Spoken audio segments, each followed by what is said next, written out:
กล้องวงจรและบินแล้วก็การทำธุรกิจและธุรกิจกฎหมายแล้วก็บินสำรองในกล้องวงจรแล้วก็ไว้ถึงกำหนดแล้วตรวจบัตรแล้วค่อยให้มีเครดิตแล้วบินสำรองแล้วหลักฐานในกล้องวงจรเป็นบินวิดีโอเป็นบินสำรองวันที่เวลาที่เอาไปแล้วก็เมื่อคุณต้องการบินด้วยคุณก็ต้อง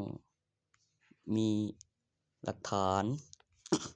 แล้วรูปถ่ายบินวิดีโอเป็นบินสำรองแล้วก็บัญชีมีตัวเงินสดแล้วเงินเซ็นแล้วบินสำรองในกล้องวงจรเมื่อคุณยังไม่จ่ายแล้วว่าเป็นใครในกล้องวงจรว่าเมื่อมาเซ็นของหรืออะไรสักอย่างหรือใช้เครดิตนะครับแล้วก็ต้องตรวจบัตรแล้วก็ประโยชน์ของกล้องวงจรการทำธุรกิจทุกวันนี้เป็นเช่นบินสำรองเมื่อแจ้งความกับเจ้าหน้าที่ตำรวจได้เดินเข้ามาในกล้องแล้วก็เก็บไว้แล้วถึงกำหนดแล้วก็สิกบินให้ไปทวง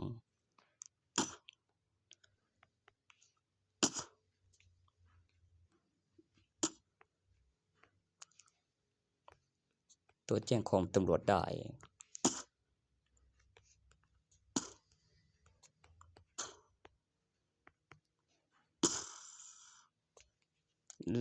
มันมีบินที่ต้องเก็บไว้ว่าใครเป็นหนี้กับบินวิดีโอเป็นบินสำรองในกล้องวงจรวันที่และเวลา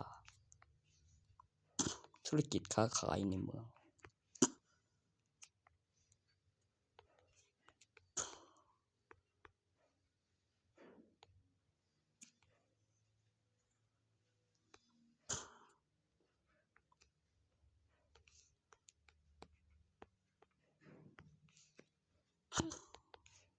ส่วนที่มีบุตรขั้นตอนจากศาลก่อนจะถึงใบหลัง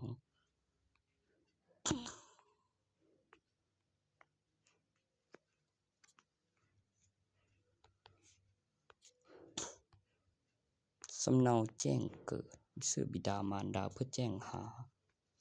การฝากท้องคลอดลูกเป็นใบกลางวัยบุตรยังไม่ถึง10 ขวบห้ามเที่ยวกลางคืนพื้นก็อยู่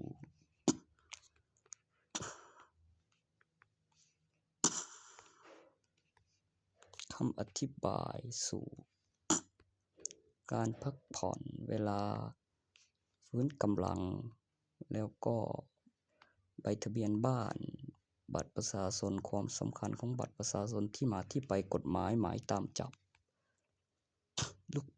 รูปถ่ายรูปลักษณะของผู้ต้องหา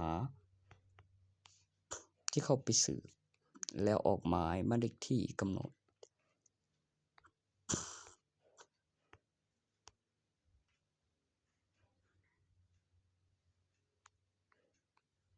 และผลประโยชน์เขตพื้นที่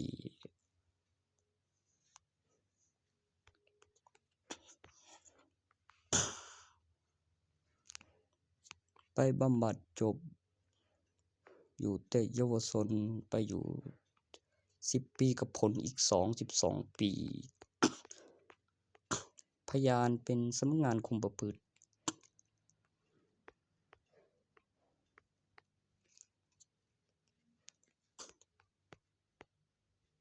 ได้คำอธิบายเกี่ยวกับการตัดสินของทุกวันนี้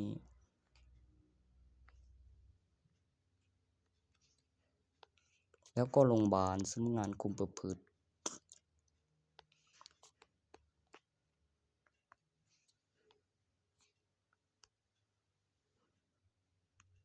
เหลือตัวกำหนดตามจับบอกไว้ให้มองทันภายใน10 ปีแล้วก็คดีที่ต้องมีการออกข่าวคือที่ห้ามหนีทหารแล้วกำหนดภายใน10 ปีแล้วพวกที่ไม่ลุ้นไม่จับใบดำใบแดงแล้วก็ยังไม่ไปแล้วก็โดนเจ้าที่จับไปทหารนะครับเนื่องจากสูงถึงแล้วก็มีหมายบัตรประชาชนบ้านเลขที่เข้ารับการฝึกถึงมีหมายควบคุมตัวเพื่อให้ได้ดีแก่ประชาชนก่อนจะเป็นประชาชนทั่วไป ในอายุยังไม่ถึง32ปี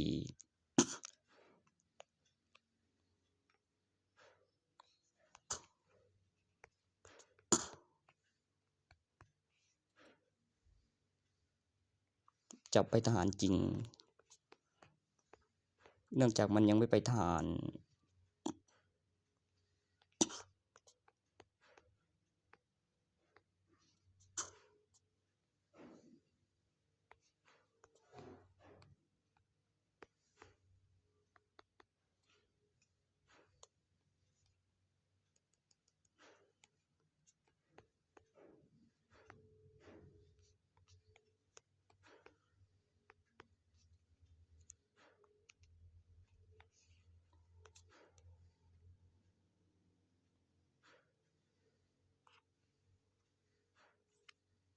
วิดีโอนี้ด้วยเป็นวิดีโอที่